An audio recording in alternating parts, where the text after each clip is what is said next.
আসসালামু আলাইকুম। আশা করি সবাই ভালো আছেন। টেক রকিবিডি চ্যানেলের নতুন একটি এপিসোডে আপনাকে স্বাগত। ভিডিওর শুরুতে যে গিফটগুলি বা লোগোগুলি দেখিয়েছি, আজকের এপিসোডে দেখাবো কিভাবে আপনারা এই ধরনের গিফট বা লোগোগুলি তৈরি করে নিতে পারবেন। আপনার প্রিয় কোনো সেলিব্রিটির ছবি দিয়ে বা এই কয়েকদিন পরেই ফুটবল ওয়ার্ল্ড কাপ শুরু, আপনার প্রিয় কোনো খেলোয়াড়ের ছবি দিয়ে বা নিজের ছবি দিয়ে কিন্তু এই ধরনের গিফট বা লোগোগুলি আপনারা তৈরি করে নিতে পারবেন। তো চলুন ভিডিওটি শুরু করা যাক। চলে এলাম মোবাইল স্ক্রিনে। প্রথমে গুগল প্লে স্টোরে চলে যেতে হবে। এরপর সার্চ বারে লিখতে হবে টুনমি।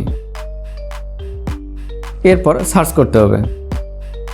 সার্চ করার পর টুনমির যে অ্যাপটি আছে এই অ্যাপটির লিঙ্ক চলে আসবে। এই অ্যাপটি আপনার মোবাইলে ইনস্টল করে নিতে হবে। তো আমার মোবাইলে এটি অলরেডি ইনস্টল করা আছে, তো আমি এটি ওপেন করে নিচ্ছি।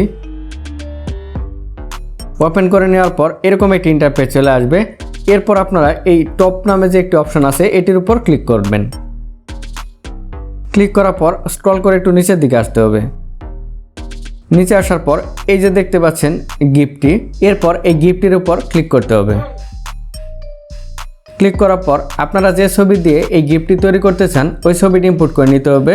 তো ছবিটি গ্যালারি থেকে সিলেক্ট করার জন্য এই আইকনের উপর ক্লিক করতে হবে। ক্লিক করার পর আপনার কাঙ্ক্ষিত ছবিটি ইনপুট করে নিতে হবে। ওকে, আমি মেসির এই ছবিটি ইনপুট করে নিচ্ছি। ইনপুট করে নেওয়ার পর এখানে দেখতে পাচ্ছেন নিচে তিনটি অপশন আছে। এটা বিভিন্ন ফরম্যাট, আপনাদের যে ফরম্যাটটি পছন্দ ওই ফরম্যাটটি সিলেক্ট করে নেবেন। তো আমি প্রথম ফরম্যাটটি সিলেক্ট করে নিচ্ছি। আপনারা চাইলে কিন্তু এই ছবিটি জুম ইন এবং জুম আউট করে কিন্তু ছবিটি অ্যাডজাস্ট করে নিতে পারবেন। এইভাবে এই যে দেখতে পাচ্ছেন এইভাবে অ্যাডজাস্ট করে নেবেন। তো আমি অ্যাডজাস্ট করে নিলাম। অ্যাডজাস্ট করে নেওয়ার পর এই অ্যারো মার্কের উপর ক্লিক করতে হবে।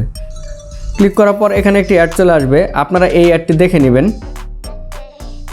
এরপর এই স্কিপ ভিডিওর উপর ক্লিক করে দিতে হবে। এরপর এটি কেটে দিতে হবে। তো দেখতে পাচ্ছেন খুবই কুল একটা গিফট তৈরি হয়ে গেছে। তো এটি আপনার গ্যালারিতে সেভ করার জন্য এই শেয়ার অপশনের উপর ক্লিক করতে হবে। ক্লিক করার পর এখানে দেখতে পাবেন যে টুনমির একটা ওয়াটারমার্ক চলে আসছে। তো এই ওয়াটারমার্কটা রিমুভ করার জন্য অবশ্যই আপনার টুনমি অ্যাপটি পারচেস করতে হবে। আর আপনারা যদি এটি ফ্রি ইউজ করতে চান সেক্ষেত্রে আপনারা গুগলে গিয়ে টুনমি এপিকে লিখে সার্চ দিলেই আপনারা এটির ফ্রি ভার্সন পেয়ে যাবেন। এই গিফটটি আপনার গ্যালারিতে সেভ করার জন্য এই ডাউনলোড আইকনের উপর ক্লিক করে দিতে হবে। ক্লিক করলেই এই গিফটটি আপনার গ্যালারিতে সেভ হয়ে যাবে। তো এখন এটি আমি কেটে দিচ্ছি। এই গিফটটি লোগো আকার ইউজ করার জন্য আপনাদের গিফট টু ইমেজ কনভার্টার নামে একটি অ্যাপ ডাউনলোড করে নিতে হবে। এই অ্যাপটির নাম হচ্ছে গিফট মেকার। আর এই গিফট মেকার অ্যাপটিও কিন্তু আপনারা গুগল প্লে স্টোরে পেয়ে যাবেন। তাছাড়া আপনাদের সুবিধার্থে এই অ্যাপটির ডাউনলোড লিঙ্ক আমার ডেসক্রিপশন বক্সে দিয়ে দেব। প্রথমে গিফট মেকার অ্যাপটি ওপেন করে নিতে হবে। ওপেন করে নেওয়ার পর এখানে একটি অপশন দেখতে পাচ্ছেন গিফট টু ইমেজ, এটির উপর ক্লিক করতে হবে। ক্লিক করার পর আপনার গিফটটি ইনপুট করে নিতে হবে। ইনপুট করে নেওয়ার পর দেখতে পাচ্ছেন এটি ছবিতে কনভার্ট হয়ে গেছে। তো সবসময় দুটো অপশন চলে আসবে, আপনাদের যে ছবিটি পছন্দ ওই ছবিটি সিলেক্ট করে নেবেন। তো আমার প্রথম ছবিটি পছন্দ, আমি প্রথমটি সিলেক্ট করে নিচ্ছি।